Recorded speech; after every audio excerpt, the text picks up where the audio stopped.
Football কিভাবে খেলতে হয় তা দেখিয়ে দিল পিএসজি। কিভাবে সবাই পারফরমেন্স করে ম্যাচ উইন হতে হয়।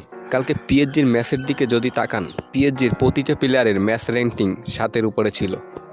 মানে তারা সবাই পারফরমেন্স করেছে। প্রথম থেকেই বল দখল করে আগ্রাসী মুডে খেলছিল পিএসজি। একের পর এক আক্রমণ করে টালমাটাল করে দিচ্ছিল ইন্টার মিলানের রক্ষণভাগ। বিশেষ করে ওসমান দেমবেলে ডুয়েদের আটকাতে ঘাম ছুটে গেছিল ইন্টার মিলানের ডিফেন্সদের।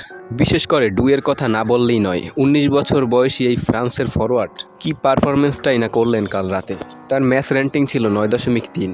কাল রাতে নতুন এক ইতিহাস গড়েছেন ডুয়ে। চ্যাম্পিয়ন্স লিগের ফাইনালে 2 গোল এবং 1 অ্যাসিস্ট করা প্রথম ফুটবলার তিনি। তবে মার্কিনহোসের কথা না বললেই নয়, থিয়াগো সিলভা ক্লাব ছাড়ার পরে প্যারিসের দায়িত্ব পড়েছিল মার্কিনহোসের কাঁধে। এই পিএসজির হয়ে মার্কিনহোস পার করেছে অনেক খারাপ সময়, আবার অনেক ট্রিবলও জিতেছে, কিন্তু অধরা রয়েছিল এই চ্যাম্পিয়ন্স লিগ। 2020 সালে নেইমারের কল্যাণে একবার ফাইনালে উঠলেও তখন বায়ার্ন মিউনিকের কাছে 1-0 গোলে হেরে অধরা থেকে যায় এই চ্যাম্পিয়ন্স লিগের ট্রফি। তবে সময় গড়িয়েছে, সবকিছু পাল্টেছে। নেইমারের সেই স্মৃতিগুলো এখন অতীত। নতুনদের নিয়ে লুইস এনরিকের পিএসজি।